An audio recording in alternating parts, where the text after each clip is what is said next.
दलित समाज में एक लड़के का जन्म होता है जिसे बचपन से जातिगत भेदभाव, छुआछूत का सामना करना पड़ता है।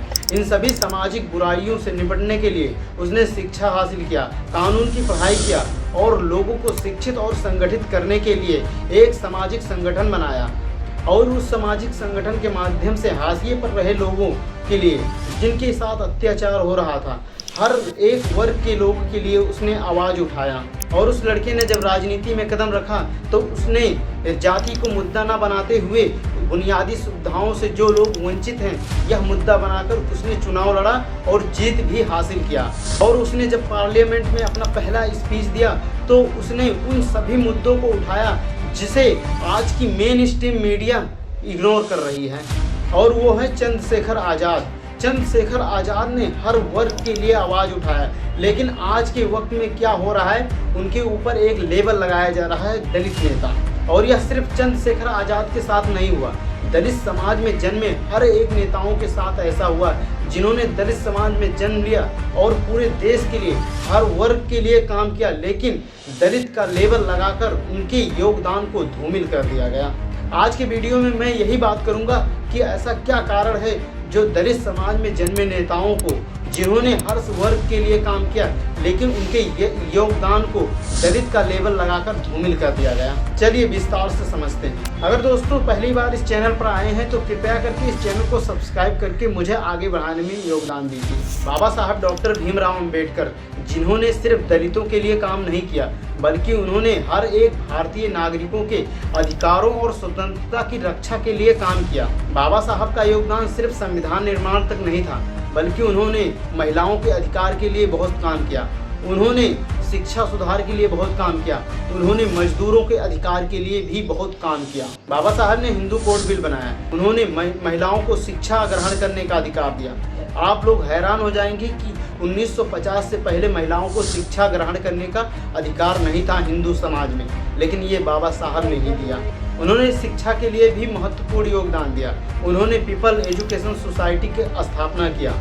रिजर्व बैंक ऑफ इंडिया, जिसे भारतीय इकोनॉमी का बैकबोन माना जाता है, इसकी स्थापना डॉक्टर भीमराव अंबेडकर के द्वारा लिखी गई किताब के आधार पर हुआ। मान्यवर कांशीराम, जिन्होंने बहुजन समाज पार्टी की स्थापना की, जिसका मकसद था हाशिए पर रहे लोगों को राजनीतिक और सामाजिक ताकत देना। उनका संघर्ष सामाजिक न्याय और समानता के लिए था। उन्होंने कई सामाजिक आंदोलन चलाए जिससे उन्होंने दलित, पिछड़ों और वंचित वर्गों को राजनीतिक प्रतिनिधित्व देने का काम किया। और मान्यवर कांशीराम जी का यह संघर्ष इतना कामयाब रहा कि उत्तर प्रदेश में यह पार्टी 4 बार मुख्यमंत्री बनाए। बहन कुमारी मायावती जी, जो कि उत्तर प्रदेश की 4 बार मुख्यमंत्री रही, उनके शासन में शासन व्यवस्था सबसे अच्छा माना जाता था उत्तर प्रदेश का। बहन कुमारी मायावती जी ने उत्तर प्रदेश के हर वर्ग के लिए काम किया।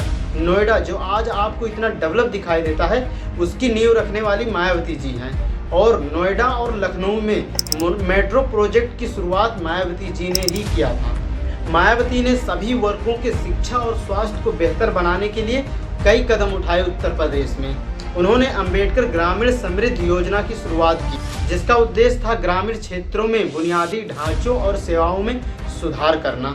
और आज के समय में चंद्रशेखर आज़ाद, जो कि हर वर्ग के लिए शिक्षा और रोजगार के लिए बात करते हैं। जितने भी नेताओं के बारे में मैंने बताया, उनके कार्यों के बारे में बताया, ये सभी वर्ग के लिए उन्होंने काम किया, लेकिन आज के वक्त में उन्हें दलित नेता के नाम से संबोधित किया जाता है, यानी कि दलित का लेबल लगा दिया गया इनके माथे पर। लेकिन वहीं और भी समाज में जन्मे नेताओं के साथ कभी भी ऐसा नहीं हुआ। पंडित जवाहरलाल नेहरू, कभी भी उन्हें उनके जाति के आधार पर यह नहीं कहा गया कि वो इस समाज के नेता हैं। महात्मा गांधी, उन्हें भी कभी उनके जाति के आधार पर यह नहीं कहा गया कि वो इस जाति के नेता हैं, उस समाज के नेता हैं। सरदार वल्लभ भाई पटेल, उन्होंने भी देश के एकीकरण के लिए अहम भूमिका निभाई, लेकिन कभी भी उन्हें उनके जाति के आधार पर यह नहीं कहा गया कि वो इस जाति के नेता हैं। इन नेताओं ने समाज के लिए और देश के लिए काफ़ी काम किए, लेकिन इन नेताओं को उनके जाति के आधार पर उन्हें सीमित नहीं किया गया।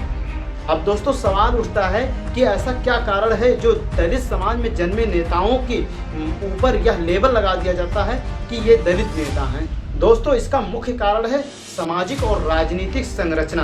भारत में जाति व्यवस्था की जड़ें बहुत गहरी हैं। जिससे दलित और अन्य पिछड़े वर्ग के लोगों को हजारों साल से हाशिए पर रखा गया है। उनके साथ जातिगत भेदभाव हुआ, उन्हें पढ़ने नहीं दिया गया, उनके हक अधिकारों को छीन लिया गया, जिसकी वजह से वे बहुत ज़्यादा पीछे रह गए। और जाति व्यवस्था, इसे मैं व्यवस्था बोल रहा हूँ लेकिन ये असल में ये अव्यवस्था है। और जाति की वजह से आज दलित और अन्य पिछड़े लोग बहुत ज़्यादा पीछे हैं। उनके साथ आज भी जुल्म, जाति और अत्याचार होता है और वो लोग शिक्षित नहीं हो पा रहे हैं आज के समय में, और उन्हें आज के समय में भी जातिगत भेदभाव, छुआछूत का सामना करना पड़ता है। लेकिन इन समुदायों के लोग जैसे तैसे करके आगे बढ़ जाते हैं और जब सत्ता में आते हैं तो उनको जाति के आधार पर सीमित करने की कोशिश की जाती है ताकि उनका व्यापक अपील कम हो जाए। इसे आप ऐसे समझ लीजिए जैसे कि चंद्रशेखर आज़ाद हर वर्ग की आवाज़ उठा रहे हैं। आज के समय में एक ऐसे नेता बन रहे हैं जो कि हर वर्ग की बात कर रहे हैं, हिंदू मुस्लिम हर जाति की बात कर रहे हैं। लेकिन अब क्या है, उनके ऊपर यह लेबल लगा दिया जाएगा कि दलित नेता, तो सिर्फ दलित के लोग ही उन्हें वोट देंगे। यानी कि अब जो ओबीसी के लोग हैं, जनरल के लोग हैं, ये लोग यह सोचेंगे ये तो दलित नेता है, दलित के लिए ही काम करेंगे। तो मतलब आप दलित नेता कितना भी चाहे हम और भी समाज के लिए काम करेंगे और भी वर्गों के लिए काम करेंगे, लेकिन उनके ऊपर जब यह लेबल लगा दिया जाएगा कि यह दलित नेता है तो ये समझ लो एक सामाजिक बहुत बड़ी बुराई है। यही चीज़ बाबा साहब डॉक्टर भीमराव अंबेडकर के साथ हुआ। उन्होंने देश के हर वर्ग के लिए काम किया, लोगों को हक, अधिकार और न्याय दिया, लेकिन आज उन्हें सिर्फ दलित नेता के रूप में जाना जाता है, जिसकी वजह से आज काफ़ी समुदाय उनसे नफरत करते हैं, उनकी मूर्तियाँ तोड़ी जाती है। लोग संविधान बदलने की बात करते हैं और संविधान बदलने की जो भावना आती है ना, ये सिर्फ जाति की वजह से आती है कि एक दलित समाज में जन्म लिया इंसान कैसे संविधान लिख सकता है। मायावती जी ने उत्तर प्रदेश के सभी समुदाय के लिए काम किया, लेकिन आज भी उन्हें दलित नेता के तौर पर ही जाना जाता है। जो लोग धर्म की राजनीति करते हैं और जाति की राजनीति के खिलाफ रहते हैं, असल में वही लोग जाति की राजनीति करते हैं, दलित समाज के लोगों के साथ भेदभाव करते हैं और दलित समाज के नेताओं के ऊपर यह लेबल लगा देते हैं कि ये दलित नेता हैं, और फिर उसके बाद लोगों को नकली हिंदू बनाकर उनका वोट हड़पने का काम करते हैं। मान्यवर कांशीराम जी ने ST, SC, OBC और माइनॉरिटी को इकट्ठा करने के लिए बहुजन समाज पार्टी बनाई, लेकिन आज इस पार्टी को दलित पार्टी के तौर पर जाना जा रहा है। यानी कि उन्होंने बहुजन, जो ST, SC, OBC हैं उन्हें बहुजन बताया, एकता के लिए यह पार्टी बनाया, लेकिन ये जो दलित लेबल लगा दिया गया, इसकी वजह से विभाजन पैदा हो गया। अगर किसी भी समाज में जन्मे नेताओं को किसी जाति के आधार पर कोई संबोधित करता है तो समझ लीजिए वह जातिवादी है। यह महीन जातिवाद होता है, लोगों को पता भी नहीं चलता। दोस्तों, लेबलिंग एक रणनीति है जिससे विभिन्न वर्गों के बीच विभाजन पैदा किया जा सके, जिससे दलित समुदाय के नेताओं की अपील को कम किया जा सके। अब दोस्तों, सवाल ये है कि दलित समुदाय के उभरते हुए नेताओं के ऊपर से यह लेबल कैसे हटाया जा सकता है। अब दोस्तों, इसका तो एक ही इलाज है कि अगर कोई नेता उभर रहा है दलित समुदाय से, अगर उसे यह दलित का लेबल कोई लगा रहा है, जब मीडिया वाले जब सवाल पूछते हैं उनसे कि आप दलित नेता हैं, उसी समय इस चीज़ को लेकर उन्हें काउंटर करना चाहिए। आप किस बेस पर मुझे ये बोल रहे हैं कि मैं दलित नेता हूँ। जैसा कि मैं एक चंद्रशेखर आज़ाद का एक इंटरव्यू देख रहा था, उसमें मीडिया वालों ने यह कहा कि आप दलित नेता हैं। तुरंत चंद्रशेखर आज़ाद ने इस चीज़ को काउंटर किया। उन्होंने कहा कि मैं दलित नेता नहीं हूँ बल्कि हर समुदाय का नेता हूँ।